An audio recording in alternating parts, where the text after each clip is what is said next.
साथियों नमस्कार। मैं एसपी सिंह नंद मास ओपिनियन चैनल में आपका स्वागत है। साथियों 15 जनवरी को एक उत्तर प्रदेश में अभूतपूर्व घटना घटित हुई, जिसमें बहन मायावती यानी बसपा सुप्रीमो ने कहा कि अब हाथी अकेला ही दौड़ेगा। मतलब बहन जी का एकला चलो का ऐलान। तो क्या विपक्ष है इससे परेशान? तो बहन जी ने कहा कि अब हम अकेले चुनाव लड़ेंगे। जो राज्यों में चुनाव हो रहा है वो भी 2023 में जो चुनाव होंगे, जैसे कर्नाटक है, छत्तीसगढ़ है, मध्य प्रदेश है, राजस्थान है, तो इन राज्यों में भी हम ऐसे चुनाव लड़ेंगे। और साथ ही साथ 2024 का चुनाव भी हम जो है अब अकेले ही लड़ेंगे। ये मैसेज जो बहन जी का है। और साथ ही साथ उन्होंने एक बात और कही, ईवीएम पे भी ठीकरा फोड़ा कि ईवीएम के बजाय अगर बैलेट पेपर से चुनाव हो जाए तो दूध का दूध पानी का पानी हो जाएगा। अब ये दोनों जो मैसेज हैं, एक तो ये कि हम अकेले चुनाव लड़ेंगे, दूसरा ईवीएम कि ईवीएम से चुनाव नहीं होने चाहिए। सवाल यह है कि बसपा सुप्रीमो ये क्या मैसेज देना चाहती हैं कि हम अकेले चुनाव लड़ेंगे। कांग्रेस और विपक्षी दल मिलकर के जो एक ऐसी छतरी बना रहे थे भारतीय जनता पार्टी के विरुद्ध, एकजुट करने का कि विपक्षी मतों का विभाजन न हो, उस छतरी में छेद करने का काम अगर किया है तो बसपा सुप्रीमो ने किया है। वो क्या मैसेज देना चाहती हैं? वो यही मैसेज देना चाहती हैं, अब लोगों को लगने भी लगा है कि बहन जी कैसे अपने को बचाना चाहती हैं, क्या भाजपा को मैसेज देना चाहती हैं। और निश्चित रूप से उनकी घोषणा से किसको नुकसान होगा, किसको फायदा होगा, ये आम आदमी भी समझ रहा है। ये कोई बहुत बड़ा गणित नहीं है, ये कोई रॉकेट साइंस नहीं है। बहन जी ने यह संदेश दे दिया है भारतीय जनता पार्टी को कि हम अलग होते हुए भी आपसे अलग नहीं हैं। क्योंकि विपक्षी दल चाहे जितना, क्योंकि कांग्रेस ये कोशिश कर रही थी कि नॉर्दर्न जोन में, उत्तर भारत में हर प्रदेश की जो बड़ी बड़ी पार्टियां हैं वो कांग्रेस के साथ, क्योंकि कांग्रेस एक बड़ी पार्टी है, पूरे देश में उसका वोट है, तो एक जगह इकट्ठी हो जाएं और इकट्ठी हो करके भारतीय जनता पार्टी के विरुद्ध एक कैंडिडेट के रूप में चुनाव लड़े। लेकिन बसपा जो है, जो उत्तर प्रदेश में एक बड़ा पावर मानी जाती थी, बड़ा दल माना जाता था, जिसका वोट बैंक काफ़ी था, उसने ये दिखा दिया कि नहीं, हम अलग हैं। तो भाई आप अलग हैं तो अब आपकी पावर इतनी नहीं बची है, क्योंकि आपका जो वोट प्रतिशत था, आपको इस पर विचार करना चाहिए कि आपका वोट प्रतिशत 30% तक था 2007 में।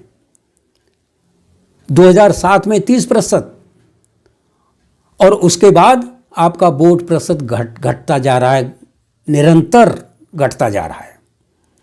और 2022 के विधानसभा चुनावों में जो आपकी दुर्गति हुई है, और आपका वोट प्रतिशत जो 12.5% पे पहुंच गया है, 12.8% पे पहुंच गया है, तो आपका वोट जो था वो ज़्यादातर वो वोट भारतीय जनता पार्टी में ऑलरेडी ट्रांसफ़र हो गया है।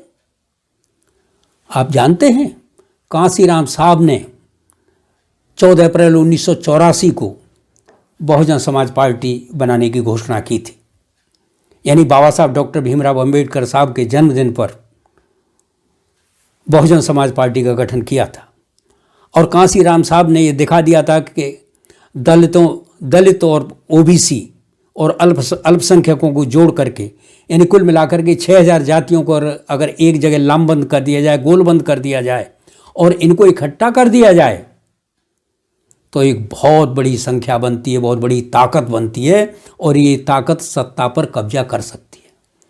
और इसी ताकत के आधार पर, इसी ताकत के कारण, इसी ताकत के द्वारा 3 जून 1995 को उत्तर प्रदेश को पहली दलित मुख्यमंत्री, महिला दलित मुख्यमंत्री मिली, ये समझ लीजिए। और उसके बाद बसपा का जो रिकॉर्ड रहा है, 1997 में बसपा सुप्रीमो ने बीजेपी के साथ मिलकर सरकार बनाई, 2002 में बीजेपी के साथ मिलकर सरकार बनाई, तो इस तरीके से, और 2007 में पूर्ण बहुमत की सरकार बनाई। तो साथियों, जो राजनीतिक पंडित हैं उनका कहना है कि बहुजन समाज पार्टी का गठन दलितों, शोषितों, वंचितों के कल्याण के लिए हुआ था, और इसका नाम भी रखा था बहुजन समाज पार्टी, यानी बहुजन हिताय बहुजन सुखाय लोकान कंपाय। लेकिन बहन जी ने अपने मन से ही इसको सर्वजन हिताय सर्वजन सुखाय में बदल दिया। 2007 में पूर्ण बहुमत की सरकार तो बना ली, लेकिन ये 2007 से 12 तक जो सरकार बनी पूर्ण बहुमत की, ये सरकार बहुजन समाज पार्टी के लिए काठ की हांडी साबित हुई। काठ की हांडी क्या है कि जो एक बार चढ़ जाए दोबारा नहीं चढ़ती। अतः 2012 के बाद सने सने धीरे धीरे जो बड़े बड़े नेता थे वो धीरे धीरे पार्टी को छोड़ने लगे, चाहे वो स्वामी प्रसाद मौर्य हों, चाहे नसीमुद्दीन सिद्दीकी हों, चाहे लालजी वर्मा हों, चाहे दद्दू प्रसाद हों। बड़ी लंबी फेहरिस्त है, अगर सुनाने लग जाएंगे तो काफ़ी समय निकल जाएगा। और आप सब जानते हैं जो कद्दावर नेता थे, लेकिन अब बसपा के पास कोई दूसरी पंक्ति का नेता नहीं है जो अब भीड़ बटोर सके, वोट बटोर सके, बसपा को वोट दिलवा सके। तो इसलिए आप ये देख रहे हैं कि बहन जी बार बार अपने नई नई बातें करती हैं। तो इसलिए अब जो ये किया है, जो उनका स्टेटमेंट है, इससे वो क्या कहना चाहती हैं? इससे वो कहना चाहती हैं कि भाई हम विपक्षी खेमे में नहीं हैं। तो आप विपक्षी खेमे में नहीं हैं तो क्या आप भारतीय जनता पार्टी के खेमे में हैं? ये क्लियर तो करिए, अब किस खेमे में हैं? तो राजनीतिक सूत्र बताते हैं कि बहन जी अब अपने राजनीति के अंतिम चरण या अंतिम पायदान पे हैं, और वो 2024 का जो चुनाव है उसमें या उससे पहले ये सुनिश्चित कर लेना चाहती हैं, जो उन्होंने ये स्टेटमेंट दिया है कि हम अकेले चुनाव लड़ेंगे, इसका निहितार्थ यह है कि जो विरोधी पक्ष के लोग हैं, जो विपक्षी खेमे के लोग हैं, वो सर्वसम्मति से बहन जी को प्रधानमंत्री पद का उम्मीदवार घोषित करें, कैंडिडेट घोषित करें। ये बहन जी की मंशा है, और जब वो घोषित करेंगे तो वो उस खेमे में पलट करके आ सकती हैं। लेकिन साथियों, नीतीश कुमार जो बिहार के इतने बड़े नेता हैं, उनके पास भी बिहार में आप जानते हैं 42 सीटें हैं, वो काफ़ी संख्या में सीटें जीत सकते हैं। आपका मैक्सिमम सीट जीतने का जो रिकॉर्ड रहा है 2009 में, वो 21 रहा है। अब 21 की तो छोड़ दीजिए, 2019 में भी आप जो चुनाव जीती थी वो समाजवादी पार्टी के सहयोग से 10 सीटें जीत पाई थी, वो भी गठबंधन की वजह से। ये 2019 का रिकॉर्ड है। लेकिन उससे पहले तो आपकी स्थिति और भी खराब, 2014 में तो आप एक भी सीट नहीं जीत पाई थी, मुश्किल से शायद एक आध सीट जीती थी। तो गठबंधन से आपको फायदा हुआ है, लेकिन आपका कहना है कि गठबंधन में हमारा वोट तो ट्रांसफर हो जाता है लेकिन दूसरों का नहीं होता है। तो ये जो स्थिति है, तो बहन जी का जो मंतव्य है, इस राजनीतिक जो उन्होंने मुहावरा दिया है, राजनीतिक नारा दिया है कि हम तो अकेले ही चलेंगे, वो ये है कि विपक्षी खेमा जो है वो उनकी मनोहार करे।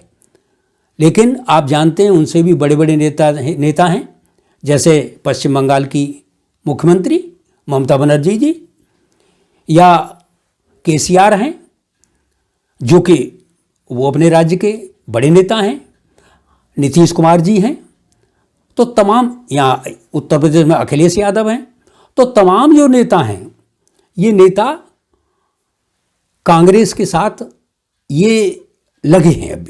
अभी उस विपक्षी खेमे में हैं, और उन्होंने तो स्पष्ट कर दिया है कि हम विपक्षी खेमे में हैं और विपक्षी खेमे में ही रहेंगे। लेकिन बहन जी को क्या पड़ी, इस समय तो कोई चुनाव भी नहीं हो रहे थे, ये स्टेटमेंट देने की ज़रूरत क्या थी? हाँ, इसकी ज़रूरत है। ज़रूरत इसलिए है कि बहन जी ये चाहती हैं कि 2024 में हिसाब किताब सही कर लिया जाए। मतलब ये जो विरोधी दल के लोग हैं, मुझको प्रधानमंत्री का कैंडिडेचर डिक्लेयर करें। लेकिन भाई, आपको कैंडिडेचर डिक्लेयर करने के लिए ज़रूरी है, आप प्रधानमंत्री पद के उम्मीदवार के लिए ज़रूरी है कि कम से कम 40-50 सीटें तो आप जीत के आओ। लेकिन वर्तमान हालात को देखते हुए और बसपा के घटते जनाधार को देखते हुए, जो निरंतर बसपा का जो जनाधार घट करके जो भारतीय जनता पार्टी की तरफ जा रहा है या दूसरी पार्टियों के खेमे में जा रहा है, उससे ये परिलक्षित हो रहा है कि बसपा के पास अब कुछ बचा नहीं है, कुछ शेष बचा नहीं है। और इसकी क्या गारंटी है कि 2024 के चुनाव में ये 12.5% वोट ये बहुत तेजी से 30% तक पहुंच पाएगा। अजी 30% की तो छोड़िए, लोग तो बहुत कुछ अनुमान लगा रहे हैं, ये घट भी सकता है। इसलिए साथियों, ये जो बहन जी ने एकला चलो का जो नारा दिया है, ये इसके नेतार्थ हैं, इसके अर्थ हैं, और आगे अभी समय काफ़ी है। अभी तो 2023 शुरू हुआ है, लेकिन उत्तर प्रदेश की जो राजनीति है या 2024 की जो राजनीति है, वो बहुत ही दुरूह और दुर्गम होती जा रही है। और हम और आप सभी को इसका इंतज़ार रहेगा कि मायावती अपने इस कथन पर, अपने इस कदम पर आरूढ़ रहती हैं या फिर पलट करके विपक्षी खेमे में आती हैं, कहाँ जाती हैं, क्या करती हैं, कौन सा स्टेप लेती हैं। लेकिन हाँ, इतना ज़रूर है कि मायावती का आज भी वो ऑरा है कि वो दलितों की एक बहुत बड़ी आइकॉन है, और जहाँ भी अगर किसी चट्टी चौराहे पे भी खड़ी हो जाएं तो आज भी हजारों लोग वहाँ पर इकट्ठे हो सकते हैं, इकट्ठे हो जाएंगे और उनको सुनने के लिए तमाम लोग आ सकते हैं। लेकिन सबसे बड़ी बात यह है कि उनके घटते जनाधार के पीछे एक बात ज़रूर है कि वो न तो घर से निकलना चाहती, न लोगों से मिलना चाहती, न जनता से संपर्क करना चाहती। वो केवल दिल्ली और लखनऊ में अपने हेडक्वार्टर पर बैठ करके ही मैसेज देना चाहती हैं और कोऑर्डिनेटरों के भरोसे से पार्टी को चलाना चाहती हैं। इसलिए ज़रूरी है किसी नेता का कि जब तक वो नेता जनता के संपर्क में नहीं रहेगा, अपने वोट को नहीं बढ़ाएगा, संघर्ष नहीं करेगा, आंदोलन नहीं करेगा, जनता की बात नहीं सुनेगा, तो उसका वोट बढ़ने वाला नहीं है। और उसी स्थिति में जबकि बसपा में कोई दूसरी लाइन का, सेकंड लाइन का कोई नेता नहीं है। देखिए, ऐसे ही देखते रहिए आप हमारा चैनल मास ओपिनियन चैनल। इस वीडियो में बस इतना ही। आप हमारे चैनल को लाइक करें, सब्सक्राइब करें, कमेंट करें, और आप जो है इसको शेयर भी करें। धन्यवाद, नमस्कार।